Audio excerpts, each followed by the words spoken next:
네, 오늘은 기다리는 믿음, 기다리는 믿음이라는 제목으로 함께 말씀 나누도록 하겠습니다. 우리들의 인생에는 기다림이 필요합니다. 무엇인가를 향한 기대가 있어야만 때로는 힘들기도 하고 때로는 지루하기도 한 삶을 견디며 살아갈 수 있기 때문입니다. 실제로 사람들은 저마다 다양한 기다림을 가지고 있는 것을 보게 됩니다. 내가 지금 하고 있는 일에서 좋은 결과를 기다리는 사람들도 있고 평생토록 함께할 만한 좋은 인연을 기다리는 사람들도 있습니다.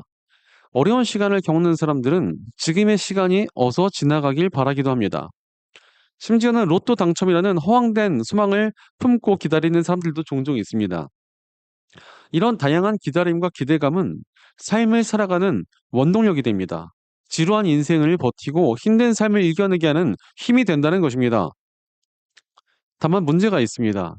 기다림이 원동력이 된다는 것은 그만큼 그것에 끌려다닐 수 있다는 뜻이기 때문입니다. 사실 많은 사람들은 자신이 바라는 것들에 과도하게 휘둘리는 경향이 있습니다. 내가 기다리고 바라는 것들이 내 삶을 지배하는 우상이 될 수 있다는 것입니다. 실제로 좋은 인연을 만나고 싶다고 헤매다가 믿지 않는 사람을 만나서 그 사람에게 끌려다니다가 영영 신앙과 멀어지는 경우도 있습니다. 아니면 성공과 안락함을 위해 예배를 포기하고 점점 교회와 멀어지다가 신앙도 식어버리며 하나님과 몹시 멀어지기도 합니다. 조금의 이득과 부유함 때문에 양심과 타협하고 무너지는 사람들도 있습니다. 힘든 시기를 빨리 끝내려다가 무리한 선택을 하고 악한 짓을 하기도 합니다. 그러나 그렇게 잘못된 것들을 기다리며 끌려다니면 영혼이 피폐해지고 삶이 망가지게 됩니다. 그렇게 우리에게는 온전한 것을 향한 기다림이 있어야 합니다. 온전한 기다림이 없으면 우리의 중심이 흔들려 버리기 때문입니다. 그러다 보니 우리가 바른 것을 기다리며 살아가지 않는다면 간절히 바라는 그것을 얻어도 문제가 되고 못 얻어도 문제가 됩니다. 실제로 간절히 바라는 것을 얻었지만 그것이 온전한 기다림이 아니었다면 진정한 만족은 얻지 못합니다. 그러니 오랜 기간 간절히 바라는 것을 얻었으면서도 공허하고 허무해하는 사람들이 굉장히 많습니다. 무엇인가를 이루고 얻기는 했으나 '아니 겨우 이게 다인가.' 하는 허탈함에 시달리는 사람들이 얼마나 많은지 모릅니다. 잠깐은 분명히 기쁨을 누렸으나 금세 질려 버립니다. 그러다 보니 새로운 기다림을 찾아 헤매거나 공허함 속에서 무기력에 빠지기도 합니다. 반면 온전한 기다림이 없는 채로 자신이 바라는 것을 얻지도 못한다면 어찌 되겠습니까? 평생 목말라 하고 자신이 바라는 그것이 큰 우상이 되어 그것에 계속 끌려다니게 됩니다. 얻으면 엄청난 만족을 얻을 것이라는 헛된 기대를 품고 계속 환상을 가집니다. 그러니 점점 타는 듯한 목마름을 느끼고 바라는 그것을 얻으려고 정신을 놓고 몸부림칩니다. 제 주변에 40 중반에 연애를 제대로 못 해본 분이 하나 있는데 이분이 좋은 인연을 만나는 것에 대해서 거의 신앙처럼 느끼게 되는 것을 보았습니다. 자기가 좋은 사람만 만나면 모든 외로움이 사라지고 부모님을 만족시켜 드릴 수 있을 것이고 자신이 행복해지며 안정되어지고 모든 것이 다 잘 풀리게 될 것이라 믿습니다. 아니 이게 말이나 되는 일입니까? 이런 무모하면 말도 안 되는 기대를 가지고 있으니까 될 것도 안 되는 것을 봅니다. 정말 애를 많이 써도 잘 되지가 않습니다. 바로 온전치 못한 기다림을 가지고 있지 않으면 이렇게 과한 기대에 빠지게 되고 사람이 망가지는 경우가 정말 많습니다. 그렇게 우리는 바른 기다림을 가져야만 합니다. 그렇다면 무엇이 바른 기다림입니까? 오늘 크리스천들은 무엇이 온전한 기다림인지를 알고 있는 사람들입니다. 바로 우리는 하나님을 기다리며 살아야 합니다. 신앙에 있어서 정말 중요한 요소 중에 하나가 있다면 바로 하나님을 향한 기다림입니다. 실제로 믿음이란 하나님을 바라보며 기다리는 것이 있기 때문입니다. 믿음의 조상이라 불리는 아브라함도 하나님의 응답과 역사를 기다리며 살았습니다. 믿음의 민족이었던 이스라엘 백성들도 하나님의 구원을 기다리며 살아갔습니다. 이런 하나님을 향한 굳센 기다림이 믿음을 바로 세우고 그들의 삶을 온전히 세워갔습니다. 반면 하나님을 향한 기다림을 포기한 채 다른 것을 쫓고 기다리면 어찌 되었습니까? 아브라함도 하나님을 기다리는 대신 자신이 서둘러서 후손을 얻겠다며 세상의 방법으로 첩을 통해서 자식을 낳고자 했습니다. 그 결과 이스마엘이라는 자식을 얻기는 했으나 오히려 이스마엘은 훗날 아브라함이 얻은 정통적인 후계자인 이삭을 괴롭히다가 쫓겨나게 되었습니다. 집안 싸움이 나고 심지어 이스마엘의 후손들과 이스라엘 백성들 사이에 전쟁까지 벌어졌습니다. 게다가 이스마엘의 후계자를 자청하는 이들이 바로 이슬람교도들입니다. 지금도 이슬람교와 유대교, 이슬람교와 기독교가 엄청난 갈등을 겪지 않습니까? 하나님을 향한 기다림을 포기한 결과가 너무나 가혹하게 돌아왔습니다. 한 이스라엘 백성들도 하나님을 기다리는 대신 눈앞에 있는 헛된 우상들을 쫓거나 강대국의 동맹을 통해서 그들을 기대하다가 오히려 많은 어려움을 겪었습니다. 자신이 의지했던 것들에 배신당하기도 했고 징계를 받기도 했습니다. 바로 하나님께서는 성경에 나오는 믿음의 인물들과 이스라엘이라는 민족을 통해서 우리에게 하나님을 의지하며 기다리고 살아가는 것이 답이다라는 것을 가르쳐 주셨습니다. 이 가르침대로 우리는 하나님을 기다리며 살아야 합니다. 하나님을 기다리는 그 믿음이 우리의 신앙을 바로 세우고 우리의 삶을 온전케 합니다. 바로 하나님과 하나님의 역사를 기다리는 믿음이 우리로 하여금 세상의 헛되고 잘못된 것들을 향한 기다림에 휘둘리지 않게 만들기 때문입니다. 우리가 하나님을 온전히 기다리며 살아갈 때 세상을 향한 집착에서 벗어날 수 있고 하나님의 온전케 하심으로 우리의 삶이 바로 세워질 수 있습니다. 무엇보다도 하나님을 온전히 기다릴 때 우리가 하나님의 도우심과 역사를 누릴 수 있습니다. 그러니 하나님을 기다리는 믿음보다 우리의 삶을 온전히 세우고 복되게 만드는 길이 없습니다. 따라서 우리는 하나님을 기다리며 살아야 합니다. 그럼에도 불구하고 적지 않은 사람들이 하나님을 제대로 기다리며 살아가질 못합니다. 왜 그렇습니까? 사실 믿음이 있다고는 말하지만 적지 않은 사람들이 하나님을 적당히 기다립니다. 기도 조금 해보고 말거나 잠깐 기도해보고 별로 응답이 없네 이러면서 포기해버립니다. 그러나 그런 식으로는 온전한 하나님의 돌보심과 역사를 누리기가 어렵습니다. 우리는 전심을 다해 하나님을 기다리며 살아야 합니다. 그래야만 하나님의 온전한 역사를 누릴 수 있기 때문에 그렇습니다. 실제로 오늘 본문 81절을 보면 내 영혼이 지치도록 주님의 구원을 사모하며 내 희망을 모두 주님의 말씀에 걸어두었습니다라고 말씀하십니다. 오늘 본문에서는 하나님을 향한 간절한 기다림을 담고 있습니다. 심지어 하나님을 지칠 정도로 기다리겠다는 고백이 나옵니다. 이는 하나님을 대충 잠깐 기다리겠다는 것이 아니라 온 마음을 다해서 기다리겠다는 의미입니다. 이어서 나오는 말씀을 보니까 하나님께 모든 희망을 걸겠다고 말씀을 드립니다. 사실 많은 사람들이 하나님을 온전히 기다리지 못한 이유가 여기에 있습니다. 하나님께만 소망을 두질 않습니다. 하나님께 기도 조금 해보고 구해보다가 안 되면 다른 곳에 달려갈 준비를 하고 있습니다. 언제든 다른 대안을 생각하고 있는 것입니다. 그러니 하나님을 진득하니 기다릴 수가 없는 것 아니겠습니까? 그러나 믿음이란 하나님도 기다려 보자가 아닙니다. 오직 하나님만 믿고 기다립니다. 이것이 우리의 믿음입니다. 이런 믿음에만 하나님의 역사와 응답이 있는 것 아니겠습니까? 예를 들어서 사랑하는 연인에게 나는 너도 사랑해 이러면 어찌 되겠습니까? 뺨이나 맞지 않겠습니까? 너만 사랑해 이러고 나아가야 함께 사랑을 나누며 연인 관계를 누리게 되는 것입니다. 마찬가지로 하나님도 믿고 기다립니다가 아니라 하나님만 믿습니다라는 믿음의 온전한 역사와 능력이 있는 것입니다. 그러므로 우리는 오직 하나님을 기다리며 살아야 합니다. 나는 오직 하나님만 믿고 신뢰한다. 하나님께서 반드시 역사를 이루신다. 오직 하나님만이 답이시다. 이러한 고백으로 하나님께 나아가야 한다는 것입니다. 그렇게 우리 마음을 다해 하나님을 기다릴 때 비로소 우리가 하나님의 역사를 만납니다. 하나님만 기다리는 온전한 믿음이 우리의 삶을 바로 세우고 신앙을 굳세게 합니다. 이렇게 하나님만 기다리는 신앙의 중요성을 십자가의 복음이 증명합니다. 사실 우리에게 십자가의 복음이 필요한 이유가 무엇입니까? 우리 인간은 스스로를 도저히 구할 수 없는 존재이기 때문입니다. 우리는 우리가 지은 죄값을 스스로 지어낼 수가 없습니다. 나의 행위로도 안 되고 나의 결단으로도 안 됩니다. 아무리 착한 일로 죄를 주려 해도 마음속의 죄까지 따진다면은 우리의 행위로는 도저히 감당을 할 수가 없습니다. 아무리 결단을 하고 수행을 해도 마음속에 슬그머니 찾아오는 죄는 우리를 무너뜨립니다. 그러니 인간은 결코 스스로를 구할 수가 없습니다. 오직 하나님만이 우리를 구하실 수 있으십니다. 그렇게 하나님께서 우리에게 하나뿐인 아들의 목숨을 내어주셔서 우리에게 십자가의 복음을 통한 구원의 은혜를 베푸신 것입니다. 오직 하나님의 방법인 십자가의 복음을 통해서만 우리는 구원을 얻을 수 있습니다. 우리 인생의 답이 오직 하나님이시라는 것입니다. 이는 영혼 구원뿐만 아니라 우리 삶의 구원도 마찬가지입니다. 우리 삶을 진정으로 바꾸고 구할 수 있는 분은 우리 하나님이십니다. 우리 하나님께서 어떤 분이십니까? 그분은 창조주 하나님이십니다. 모든 만물이 하나님의 손으로 창조되었습니다. 게다가 우리 하나님께서는 통치자 하나님이십니다. 모든 만물이 하나님의 손에 다스려지고 있습니다. 모든 것이 하나님의 손 안에 있다는 것입니다. 그러니 하나님께서 우리의 삶을 돌보시는 것보다 우리 인생이 완벽하게 세워지는 방법이 어디 있겠습니까? 하나님께서 우리 삶을 도우실 때 완전한 구원의 역사가 나타납니다.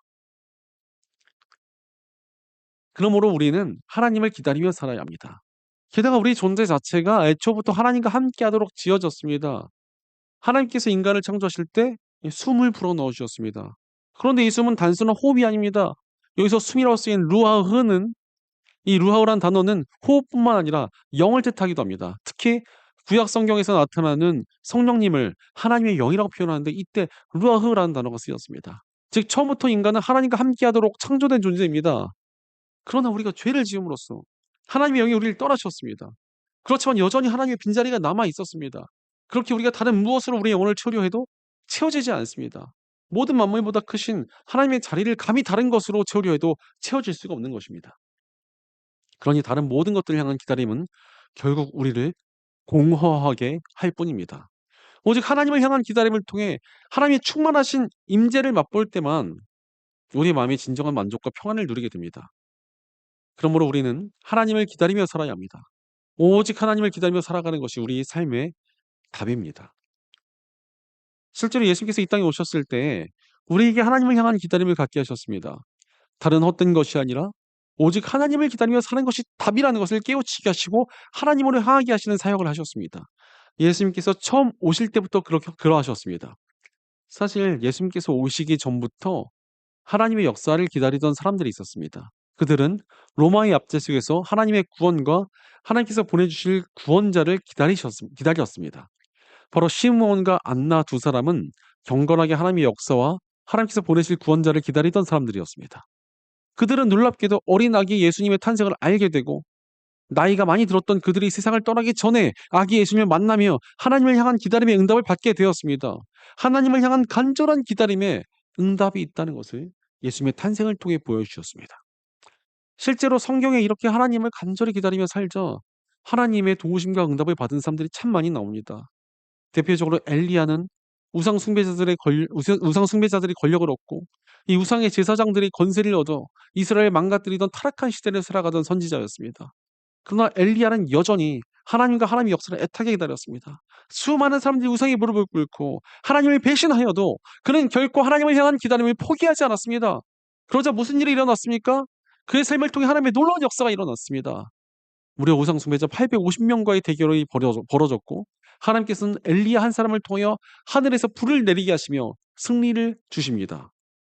게다가 외로웠던 엘리야에게 엘리사라는 걸출한 제자를 붙여주셨고 다시 하나님을 따르며 기다리겠다는 젊은이들을 배출하는 선지 학교가 세워지는 것까지 보게 하셨습니다. 어두운 시대, 어려운 상황 속에서도 끝까지 하나님을 기다리니 하나님의 놀라운 손길과 역사를 마주하게 된 것입니다. 우리도 하나님을 기다리며 살아야 합니다. 시대가 어렵고 나의 상황이 괴로우며 내가 초라하더라도 하나님을 기다리며 살아야 합니다. 하나님을 기다리는 것만이 우리 삶을 가장 온전케 하고 복되게 하는 길이기 때문입니다. 중국 선교의 아버지라 불리는 허드슨 테일러 선교사는 중국 내륙 지방에서 열심히 사역했지만 너무나 많은 어려움을 겪었습니다. 재정은 어려웠고 온갖 핍박과 박해가 몰려왔으며 함께하던 동역자들이 병에 걸리기도 하며 더 이상 선교 사역을 이어갈 수 없을 지경까지 되었습니다. 아무리 도움을 요청하고 후원의 편지를 쓰며 애를 썼지만 상황은 여전히 어려웠습니다. 오죽하면 당시 오지에 가까웠던 중국 내륙 지방까지 선교를 갈 만큼 뜨거운 믿음의 사람이었던 허드슨 테일러가 신경쇠약증에 걸릴 지경이었습니다. 그러던 어느 날 요한복음 15장이 나는 포도나무요 너희는 가지다. 이 말씀을 예수님의 비유를 묵상하다가 허드슨 테일러는 영적인 깊은 깨달음을 얻었습니다. 포도나무 가지는 영양분을 얻기 위해 스스로 애쓰고는 안달내지 않는다. 그저 나무에 단단히 붙어서 영양분이 공급될 때까지 가만히 기다릴 뿐이다. 그런데 나는 왜 하나님의 일을 내 힘으로 해결해내려고 조급하게 발버둥치는가? 묵상을 마친 허드슨 테일러는 인간적인 대책을 내려놓은 채 잠잠히 하나님께 나와 하나님의 손길과 역사를 기다리기 시작했습니다. 그러자 놀랍게도 익명으로 거액의 후원금들이 도착하기 시작했고 막혔던 선교회 분들이 기적같이 열려졌습니다. 하나님을 기다리니 하나님께서 하나님의 때에 놀랍게 역사하신 것입니다. 우리 삶도 마찬가지입니다. 우리는 하나님을 기다리며 살아야 합니다. 그때 우리 삶에도 우리에게 딱 맞는 하나님의 때에 하나님께서 주시는 놀라운 돌보심과 역사와 은혜가 나타나게 될 것입니다. 그렇다면 우리 구체적으로 어떻게 하나님을 기다려야 합니까? 세 가지로 함께 살펴보도록 하겠습니다. 첫째로 집중하며 하나님을 기다리며 살아야 합니다. 우리가 하나님의 능력과 돌보심을 제대로 누리지 못하는 이유가 무엇입니까? 사실 집중하지 못하기 때문에 그렇습니다. 오늘 본문 82절을 보니 주님께서 나를 언제 위로해 주실까 하면서 주님의 말씀을 기다리다가 시력조차 잃었습니다. 라고 말씀하십니다. 하나님께 온 마음을 다해 집중하니까 시력조차 잃었다는 것입니다. 이는 다른 것에 눈 돌리지 않고 오직 하나님께만 집중하겠다는 뜻입니다. 우리에게 이런 하나님을 향한 집중된 마음이 있습니까? 이런 집중력 있는 신앙이 없으니까 하나님의 능력과 돌보심을 제대로 누리지 못하는 것입니다. 반면 하나님께 집중된 인생은 정말 강력합니다. 여기저기 눈 돌리지 않고 하나님을 향해 집중할 때 하나님의 역사가 있기 때문입니다. 그러니 우리는 무엇을 구하더라도 하나님께 먼저 구해야 되고 무엇을 바라더라도 하나님을 통해서 바라며 늘 삶에 하나님과 함께하는 집중력을 가져야 합니다. 그런데 많은 크리스천들이 하나님께 잘 집중을 못합니다. 그 이유 중에 하나가 한국 교회에 등장한 기복 알레르기 때문이 아닌가 싶습니다. 지금 한국 교회는 기복이란 단어가 들어가면 너무나 싫어하고 좀 두려워하고 피하는 경향이 있습니다.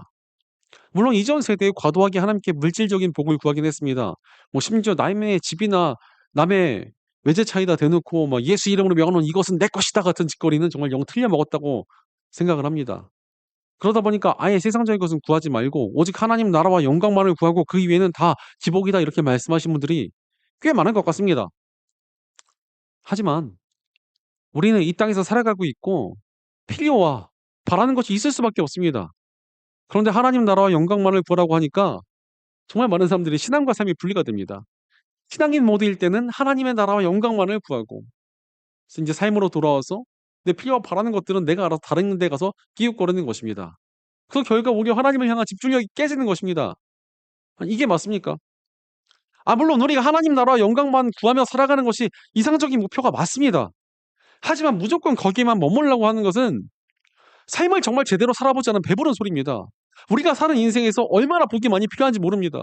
돈이 없어서 피가 마르고요. 삶이 안정되지 않아서 미래가 막막해가지고 잠이 안 옵니다. 그런데 하나님의 영광 말고는 다 기복이라고요. 우리는 모든 것을 다 하나님께 구해야 됩니다. 내 삶의 필요와 원함을 하나님 앞에 나와서 정말 목숨을 걸고 구해야 됩니다. 제발 하나님 도와주세요. 이렇게 울부짖으면서 점점 더 하나님께 집중해 나가는 것입니다. 그러다가 점점 하나님의 영광과 하나님의 나라가 역시 제일 좋구나를 깨닫고 진심으로 그것을 구하는 삶까지 나아가서 그것에 머물게 되고 집중하는 것이 우리 삶의 목표가 맞습니다. 하지만 준비도 안 됐는데 무조건 하나님의 영광만 구하라고 하면 오히려 하나님께 집중하지 못합니다. 오히려 우리는 우리의 모든 필요를 다 하나님께 들고 와서 하나님께 다 맡기며 하나님을 바라보는 훈련을 해야 됩니다. 그렇게 하나님께 집중하며 하나님을 기다리며 살아야 합니다. 그때 하나님께서 우리의 삶을 돌보실 것이고 그러면서 하나님의 영광을 보고 점점 하나님을 닮아가며 하나님 나라를 구하는 정말 하나님께 집중된 삶을 살게 되는 것 아니겠습니까? 중요한 것은 하나님께 삶이 얼마나 집중되어 있는가입니다. 오직 하나님께 집중하며 우리 삶을 맡기고 하나님께서 우리 삶의 일하심을 누리는 복된 저와 여러분 되시기를 축원합니다. 둘째로 상황에 휘둘리지 말고 하나님을 기다리며 살아야 합니다. 우리가 하나님께 집중하지 못하는 것을 우리가 하나님께 집중하는 것을 포기하는 이유가 무엇입니까? 하나님께 집중한다고 하면서 그것을 포기할 때가 정말 많은데 왜 그렇습니까? 솔직히 상황의 어려움 때문에 그렇습니다. 내가 처한 상황이 어렵고 힘들면 하나님께 나아가는 것에서 흔들립니다. 실제로 하나님을 기다리겠다 이러고서 어려운 시간이 찾아오고 응답이 늦어지면 바로 튀어나가서 하나님 대신 다른 방법을 찾아 헤매는 경우가 적지 않습니다. 하지만 우리는 흔들리지 말고 하나님을 기다리며 살아야 합니다. 오늘 본문 83절을 보니까 내가 비록 그을린 가죽 부대처럼 되었어도 주님의 율례들만은 잊지 않습니다라고 말씀하십니다. 이스라엘의 땅의 물은 석회수였기 때문에 연한 포도주로 담궈야 먹을만 했기 때문에 이런 말씀이 나온 것입니다. 보통 이 포도주를 가죽 부대에 넣어서 보관을 했는데 가끔 포도주가 너무 안 익어서 시고 맛이 없을 때가 있었습니다. 그러면은 이 가죽 부대를 가져와서 통으로 불로 익혀가지고 신맛을 날리고 좀 익혀서 먹곤 했습니다. 바로 오늘 본문에 나오는 그을린 가죽 부대라는 표현은 여기서 나온 이야기입니다. 그런데 사실 그을린 가죽 부대만 보면은 상태가 정말 좋지 않아 보일 것입니다. 검게 그슬리고 뻣뻣해진 가죽 꼴이 절대 멋져 보이지 않을 것이기 때문입니다. 하지만 분명한 사실은 그 안에 있는 포도주는 더욱 깊은 맛을 냅니다. 그렇게 시편 저자는 그을린 가족 부대처럼 되었어도 여전히 하나님을 기다리며 살겠다는 표현을 사용한 것입니다. 이는 어렵고 힘든 상황 속에서도 끝까지 하나님을 붙들며 버티겠다는 고백입니다. 그리고 이 어렵고 힘든 상황 뒤에 나타날 하나님의 더 깊고 진한 은혜가 있다는 것을 기대하겠다는 소망의 고백입니다. 우리 삶도 마찬가지로 지금 눈앞에 어렵고 힘든 상황이 주어져도 하나님을 붙들고 나아가서 버티다 보면 하나님께서 분명히 놀랍고 엄청난 은혜를 주십니다. 아픈 만큼, 힘든 만큼 더 깊고 풍요로우며 기쁜 날들을 주시지 않으시겠습니까? 우리 삶이 어렵고 힘든 상황 속에서도 하나님을 기다릴 때 놀라운 역사가 시작됩니다. 그러니 내게 주어진 상황과 환경이 좋지 않아도 하나님을 기다리며 살아야 합니다. 사실 우리는 상황과 환경이 어려워도 하나님께 도움을 구할 수 있지 않습니까? 하나님께서는 우리의 부르짖음을 들으시며 역사하시는 좋으신 아버지십니다. 그러므로 내게 주어진 초라함과 부족함에 흔들리지 말고 하나님을 기다리며 살아야 합니다. 그때 우리가 나의 부족함과 초라함을 통해 일하시는 하나님 역사를 맛보게 되며 우리가 성장하여 더 깊은 은혜로 나아가게 될 것입니다. 그러므로 상황과 환경을 넘어 하나님을 굳게 붙들고 더 깊은 하나님의 풍성한 은혜와 복을 누리는 복된 저와 여러분 되시기를 축원합니다. 셋째로 소망을 품고 하나님을 기다리며 살아야 합니다. 우리가 어려움과 고통스러운 상황 속에서도 하나님을 바라볼 수 있는 이유가 무엇입니까? 소망이 있기 때문에 바라볼 수 있는 것입니다. 아니 사실 그냥 하나님께 무조건 집중하라 이러면 누가 버틸 수 있겠습니까? 그러나 하나님께서는 우리에게 절대적인 소망을 주셨기에 우리가 버틸 수 있는 것입니다. 오늘 본문 84절을 보니 주님의 종이 살 수 있는 날이 이제 얼마 남지 않았습니다. 나를 핍박하는 자를 언제 심판하시겠습니까? 라는 말씀이 등장합니다. 이는 불신에서 나오는 원망의 고백이 아닙니다. 곧 다가올 하나님의 승리를 확신하며 드리는 고백입니다. 하나님, 제 나이가 많아졌지만 그래도 하나님께서 승리하실 것이니 그 날이 우리가 가까운 거 아닙니까? 이제 승리가 곧 오는 거잖아요. 라고 드리는 고백입니다. 이는 끝까지 하나님께 소망을 두고 하나님을 따르겠다는 찬양의 고백입니다. 바로 하나님께 소망을 두는 것을 결코 포기하지 않겠다는 굳센 믿음이 우리 삶을 온전히 세우고 우리의 영혼을 살립니다.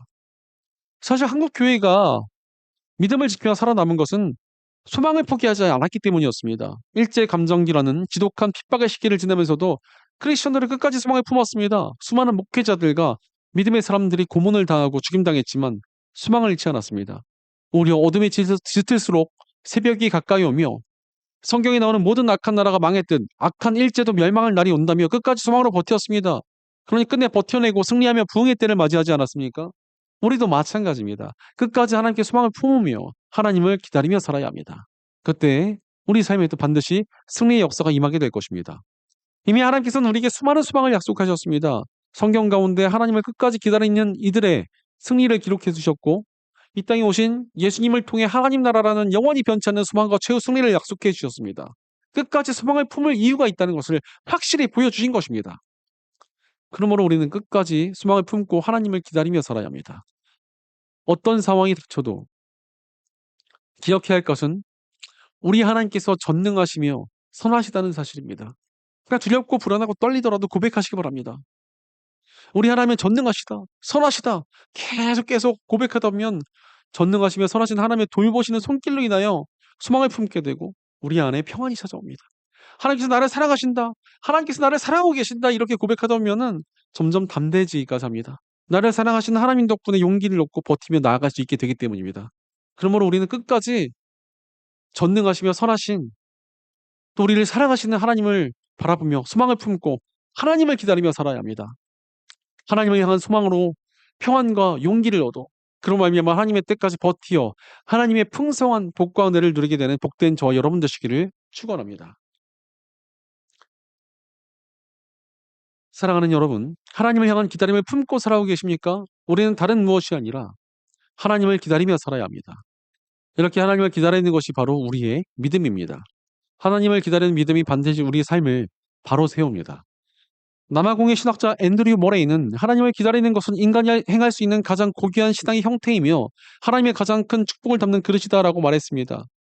그 말처럼 우리가 하나님을 온전히 기다리며 살아갈 때 하나님께서 우리 삶을 귀하게 보시며 놀라운 복과 은혜를 아낌없이 부어주실 것입니다. 그러므로 사랑하는 여러분, 오직 하나님께 집중하며 살아가고 계십니까? 하나님께 소망을 품으며 흔들리지 않는 믿음으로 살아가고 계십니까? 반드시 하나님께서 주시는 승리와 복이 임하게 될 것입니다. 낑낑거리며 누에 고치를 찢고 나오는 나비는 곧 하늘을 훨훨 날아오를 소망을 품으며 인내의 시간을 버텨냅니다. 그런데 이렇게 누에 고치를 찢어내는 것이 힘들어 보여서 어떤 사람이 누에 고치를 칼로 찢어주어서 편하게 나오게 했더니 오히려 나비가 날개를 제대로 펴지도 못하고 죽어버렸다고 합니다. 바로 누에 고치를 찢어내며 버텨내는 그 시간이 나비의 날개를 단단하게 하여 훨훨 날아오르게 했던 것입니다. 우리도 마찬가지입니다. 때로는 하나님을 기다리는 시간이 답답하고 힘들고 내 상황이 초라하며 어려워 보여도 그 시간이 우리로 하여금 하나님과 함께 날아오르도록 만드는 시간입니다. 그러니 우리가 하나님께 소망을 두고 집중하며 하나님을 기다리며 살다 보면 어느새 하나님의 복과 상급을 누릴 그릇으로 완성되어질 것입니다. 그때 그 삶이 얼마나 복되고 아름답겠습니까? 그러므로 우리는 결코 포기하지 말고 하나님을 기다리며 살아야 합니다. 끝까지 하나님을 기다리는 믿음을 통하여 우리가 성장함으로 하나님께서 주시는 모든 복과 은혜와 상급을 풍성히 누리게 되는 복된 저와 여러분 되시기를 주의 이름으로 축원합니다. 기도하겠습니다. 언제나 우리를 돌보시고 소망을 주시는 하나님, 감사와 찬양을 드립니다. 전능하시며 선하신 하나님께서 우리 삶을 돌보시는데도 우리가 하나님을 기다리지 못한 채 어떤 것을 쫓지 않았는지 우리 삶을 돌이켜봅니다. 그러나 이제 우리가 하나님만 온전히 기다리는 믿음을 가지기 원합니다. 상황과 환경에 휘둘리지 말고 하나님을 기다리는 굳센 믿음을 갖게 없어서 언제나 하나님께만 집중하며 우리 삶을 맡기고 하나님과 동행하게 없어서 흔들리지 말고 늘 하나님께 집중하는 견고한 믿음을 우리에게 주시옵소서. 끝까지 소망을 품고 하나님 붙드는 저희가 되게 하여 주시옵소서.